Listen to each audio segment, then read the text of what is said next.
The profile of this blade is one of the most recognizable knives in the Vietnam jungles. Born from the mind of a World War II hero and tested in some of the most brutal combat of the 20th century, this is the Gerber Mark II combat knife. But in spite of its ominous reputation, you may be surprised this journey didn't start off as smoothly as you might think. Today, we're digging into the origins and story of the Gerber Mark II knife. Let's get into it.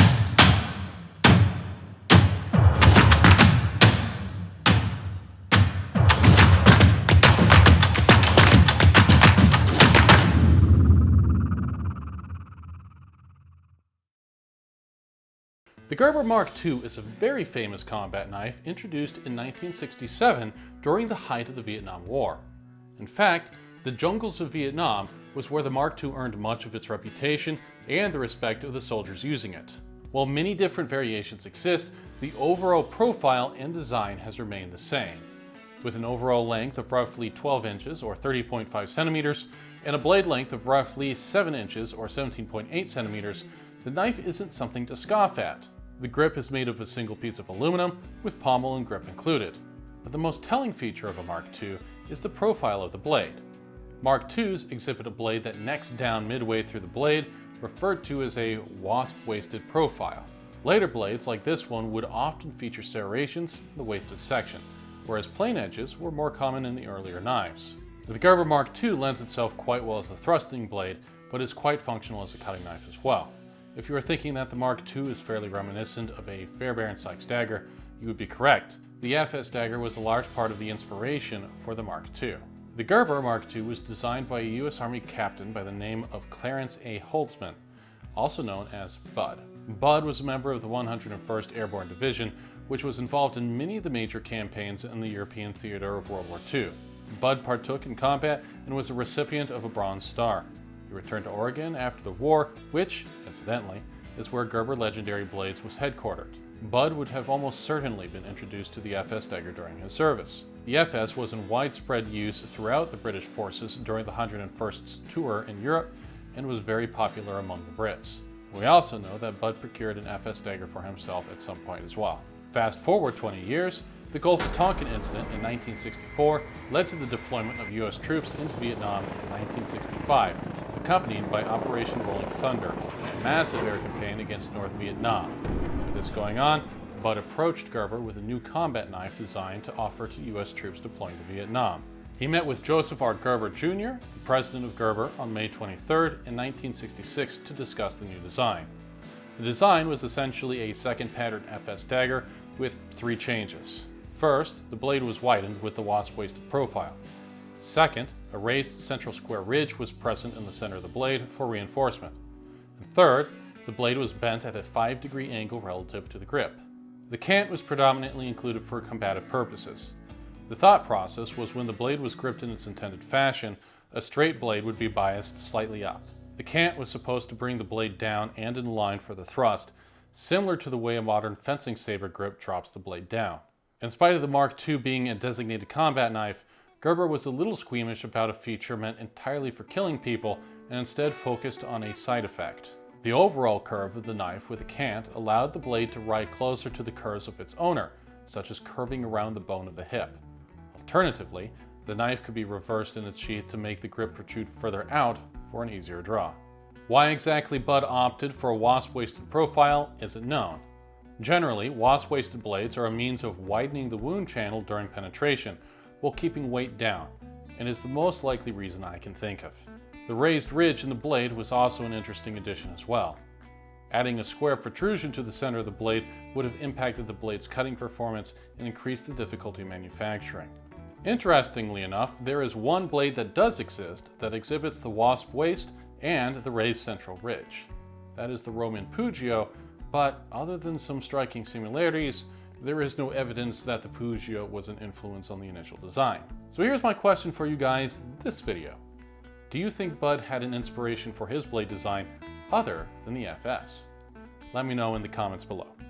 After discussing with Gerber, a modified design was drafted, eliminating the central ridge, and the one-piece handle was introduced.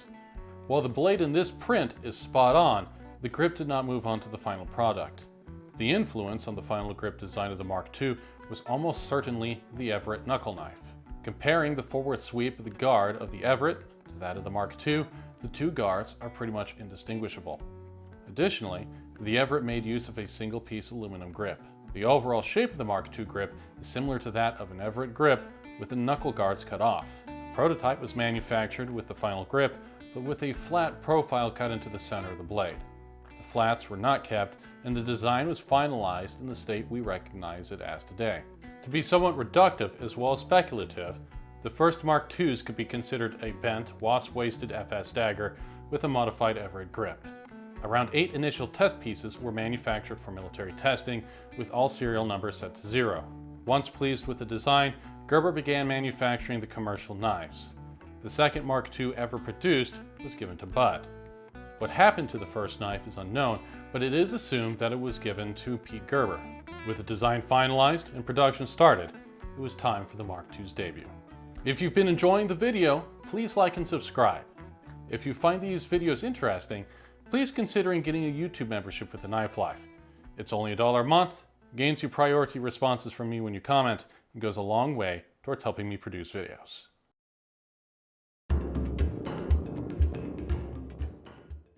With the design finalized, the Mark II was sent off to various military installations for testing in the field starting in 1967.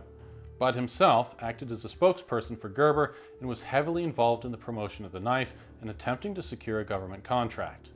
The early knives of 1967 and 1968 can be identified by their cat's tongue grips. These aluminum grips were sprayed with droplets of molten steel. The steel would melt partway into the aluminum on impact, then cool, leaving a rough and grippy finish somewhat like a cat's tongue. The guard and pommel would then be painted black. The resulting product left a dark gray and non-reflective handle. While well received by troops, these knives were not adopted and issued en masse by the federal government. The vast majority of Mark IIs in Vietnam would be procured by private purchase. Gerber ran an effective advertising campaign in the military and in-country magazines that ensured the Mark II product line remained profitable. However, the Mark II ran into a problem immediately off the bat.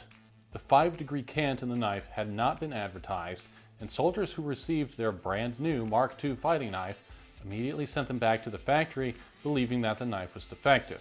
Again, Gerber wasn't thrilled about the idea of advertising a feature that had been primarily included to make their knife deadlier. Combat knives didn't fit in with their classic hunting and fishing knives they were known for.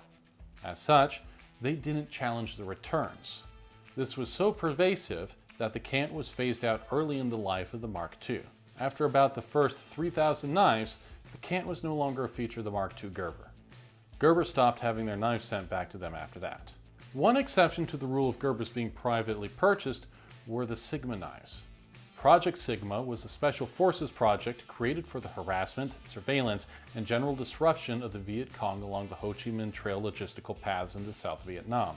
A number of presentation knives were made and issued to members of the group with the engraving Sigma, Green Berets, Vietnam, 1968. About 50 of these blades are estimated to have been produced and are considered the holy grail of Mark IIs for collectors. While blades with cat's tongue grips were manufactured into 1968, they turned out not to be the cat's meow. The manufacturing process for the cat's tongue grip was labor intensive, and since the steel beadlets in the grip weren't painted over, they were prone to rust. The solution was a transition to another grip called Armor Hide. Armor Hide was a vinyl resin mixed into a liquid plasticizer, which is then coated onto the grip. The new coating allowed for a little more leniency in manufacturing, as the coating would cover minor imperfections in the surface of the grip. Furthermore, the coating was tougher than regular paint. The guard and pommel had black paint applied over the Armor Hide coating for appearances. Gerber, for unknown reasons, specifically desired the Mark II grips to be gray in color, but they didn't have the formula right when production first started. Many of the earliest Armor Hide knives are such a light gray that they were almost white. Eventually, Gerber modified the recipe and brought the coloring to the much more common moderate gray. The gray Armor Hide grip would become the standard Mark II grip until 1977. Among the Armor Hide knives were the second batch of non-private purchase Mark IIs. These were for the Recondo School. The Mac V Recondo School in Nha Trang was created in 1966 for the purpose of providing advanced training in long-range patrolling in enemy territory. It consisted of 3 weeks of intense exercises, with the final week being an actual combat patrol led by an instructor. It became customary for honor graduates to be presented with a commemorative knife. There are currently 2 known Recondo Mark IIs, and it's likely less than 50 were made and presented. The Mark II was replaced by the CISO SOG knife early in the Recondo program. In 1970, anti-war demonstrations had grown to a fevered pitch. The US had expanded the ground war into Cambodia, starting in April, and drew widespread criticism.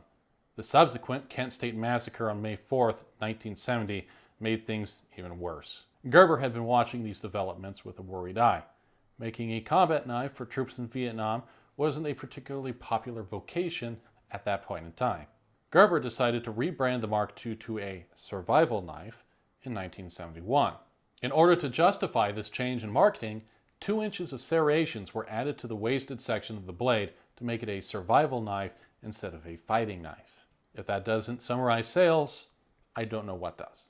These first serrated blades made use of a finer tooth serration with about 14 teeth per inch. The serrated blade became the standard for the Mark II, but it was still possible to special order a knife without the serrations. The Mark II underwent a series of changes over the next couple years. A wider wasp waist profile began making its way into production starting in 1973 and beefing up the durability of the knife. In 1974, the initial finer serrations began to be phased out for a coarser serration with 12 teeth per inch. In 1976, the serrations were made even more aggressive by dropping to 8 teeth per inch and setting the standard moving forward. However, with the end of the US involvement in Vietnam in 1973, none of the coarser serrated knives saw use in Vietnam. The Mark II's popularity with US troops did not die out though, and the Mark II continued to be profitable for Gerber.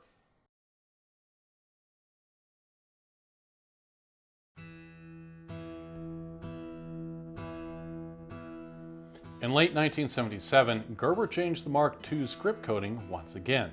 This new coating made use of electrostatic powder coating and reduced cost and hazardous material concerns for Gerber. The result was a jet black coloring. While the gray armor hide and the new coating are completely different products, the black coating is often referred to as black armor hide. Black armor hide would carry the Mark II through to the end of its production. Most Mark II knives up to 1979 had been manufactured with L6 carbon steel, but Gerber began to transition their knives over to 440C stainless steel. When the transaction actually occurred is murky, as there was an overlap between the 2 steels in production and documentation was poorly kept. By 1982, the transition had largely occurred. Additionally, the wasp-waisted profile began to disappear as the production of black armor hides progressed, adopting a more mundane, straight profile. Starting in 1982, Gerber began to offer Mark IIs with a black-coated blade. This was likely done as a means to prevent light reflecting off the blade. It also would have provided corrosion resistance to the blade, even if it was now stainless steel. Gerber was also accepting custom orders for knives with the old L6 steel and making use of their leftover stock. A small number of these blackened blades are known to be tool steel knives. Customization became more restricted in 1994 when Gerber stopped accepting requests for non-serrated blades. By that time, the Mark II was reaching the end of its rope. The Cold War and US operations throughout the 1970s and 80s provided a robust customer base for the Mark II, but with the end of Operation Desert Storm in 1991, sales for the Mark II dropped off and did not recover. In 1998, Gerber shut down production of the Mark II accordingly. That timing may have been unfortunate as the war in Afghanistan kicked off in 2001, followed by the invasion of Iraq in 2003. Gerber likely saw an opportunity as demand for similar knives increased, with the US once again at war, and re-released the Mark II in 2008. The newest iteration of Mark IIs are not quite the same as their predecessors. Gerber reduced the blade width from 1 inch to 7/8 of an inch and opted to not bring back the wasp-waisted profile. The serrations are also different. Original Mark IIs featured pointed teeth, whereas the new serrations more resemble chisels. Gerber continued production of these knives until 2021, then shut down the Mark II again. While production has stopped, I suspect the story of the Mark II hasn't quite ended. And even if no more blades are produced, the Mark II is still seen in combat theaters as the blades are passed from one generation to the next. For those looking for more information, or specifically more information for their particular knife, check out militarycarryknives.com. You can figure out what exactly your knife is classified, and you can find more information on their sheaths, an entire story unto itself. Or you can see some of the cool knives I didn't mention, such as the titanium nitride coated blades. I would like to especially thank Dan Edwards and John Sable for their permission to use the site's materials, as well as taking the time to speak with me.